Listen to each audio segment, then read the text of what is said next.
25, chapter 25, verses 29 through 34.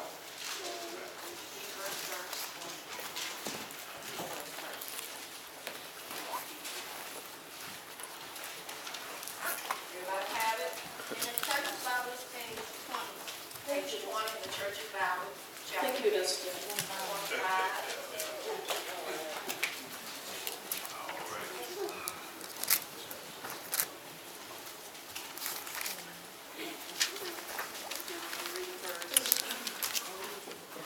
I will be reading verse 31. And Jacob said, "Tell me this day thy birthright." You see, today's topic is people trying to make a catch. All right.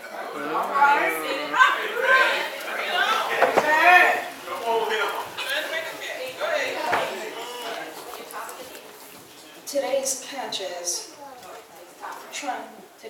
topic is people trying to make a catch.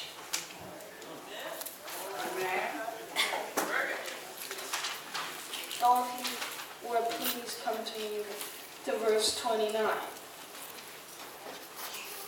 And Joseph saw pottage, and Esau came from the field, and he was faint. It says in this verse that Jacob was a potter. He planted grass, seeds, he planted vegetables, fruit, herbs, all that sort of stuff. And it says that Esau, he was a hunter. He hunted deer, moose, anything that was meat. And Esau said to Jacob, "Feed me, I pray thee, with that same red pottage, for I am faint." Therefore was his name called Edom. It says here that Esau was hungry. He was acting tired. He had a long day of hunting. And Jacob said, "Tell me this day thy birthright." See, Jacob done made out his catch. I hear you. And Esau said, "Behold, I am at the point to die, and what profit shall this birthright do to me?" See, Esau's acting like this birthright ain't gonna do him no good. For what you give up at the beginning can do you good at the end. Come on here. And Jacob said, "Swear to me this day thy birthright. Swear me to this day." And he swore unto him, and he sold his birthright unto Jacob. See, he already done sold his birthright. Then Jacob gave Esau bread and pottage of lentils, and he did eat and drink, and rose up and went his way. Thus Esau despised his birthright. You see, Esau he wasn't thinking at that time. He should have been more careful. That birthright was a blessing. It could have done him very, very good. But he just threw it away over some food. That's good.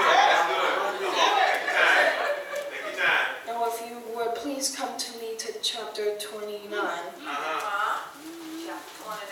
Chapter 29 in Genesis.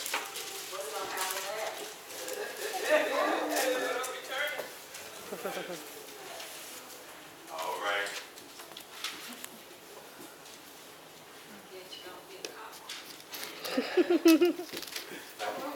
All right.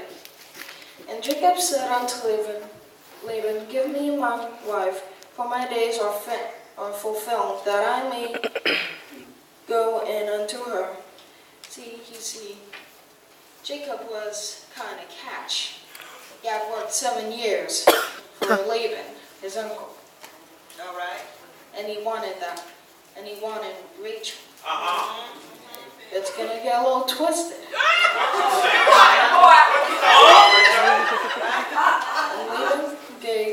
And Laban gathered together all the men of the place and made a feast. They're preparing for the wedding now, but the catch hasn't showed up yet. And it came to pass in that evening that he took Leah, his daughter, and brought her to him, and he went in unto her. See? Jacob got caught in the catch for 7 years, and he didn't get what he wanted. Come on here.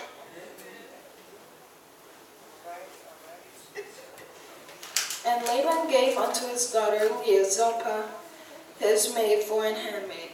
In this verse it says that Laban has given out a handmaid for his little daughter because she just got married.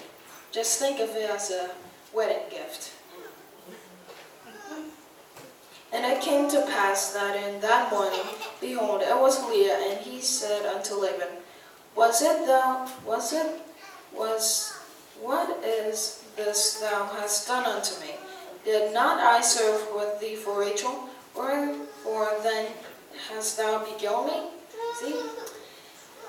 Jacob just figured out that he just got caught in a catch. Getting punished for what he did to Esau now. Just remember this. Your sins will find you out, no matter where you go. Watch out now. Watch out. Yes.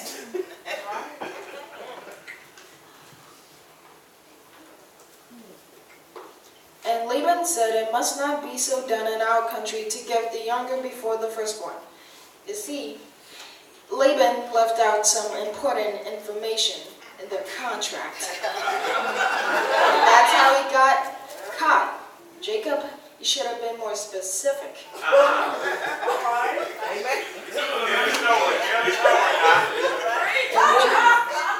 And Jacob did so and fulfilled her week, and he gave him Rachel, his daughter, to wife also. You see that Jacob's done being caught in the catch, and that he now knows how it feels to be caught in the catch, like what he did to Esau. Should hope he repented. But now he got what he wanted.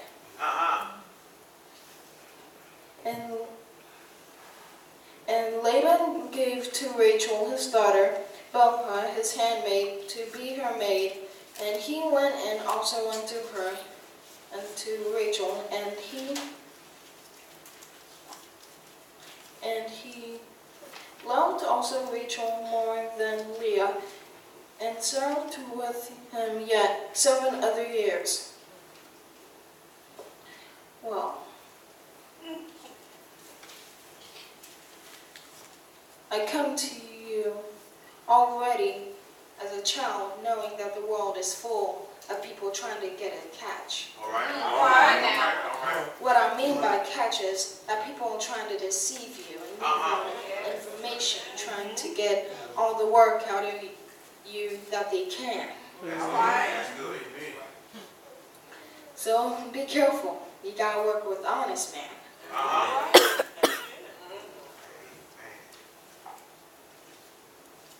I'd like to point out some key points in this text. The first one is you should be honest. You got to work with honest men. You got to rely on each other. And the second one is you should be kind. No matter what anybody did to you, you got to figure out that he ain't perfect and you ain't perfect. All right. So you should be kind still. The main one I'm trying to get at is the third one. You should be forgiving to those who tricked you and sin against you. Yes. Amen. Come on. That'll work right there, preacher. And I see in this text I just read that Jacob was being deceitful to his brother and was trying to trick Esau out of the birthright. And Esau got mad and tried to kill Jacob. See? Esau ain't taking responsibility. He wasn't taking responsibility for what he had given up. All right. Come on now. But remember what I said. What you think doesn't do you any good at the beginning can do a lot of good for you in the end. All right. And I see in the other passage that Laban was trying to catch Jacob, and Jacob wasn't taking responsibility for his actions, and he was being punished for what he had done to Esau. You should never pick a favorite son, because a family loves each other equally, or they will not get along so good. That's right. You think you can run and you think you can hide, but your sin will find you out. Yes, sir. And that's what happened to Jacob. After you've been tricked, how should you react? I think you should act forgiving and kind to one another. And don't trick one another, because that's only gonna get worse. Even if someone had tricked you and lied to you, you should be mad. Should you be mad? No. You should be kind and forgiving, just as Jesus was. Ephesians 4:32 says, "Be kind one to another, tender-hearted, forgiving one another, as Christ has forgiven you." Yes.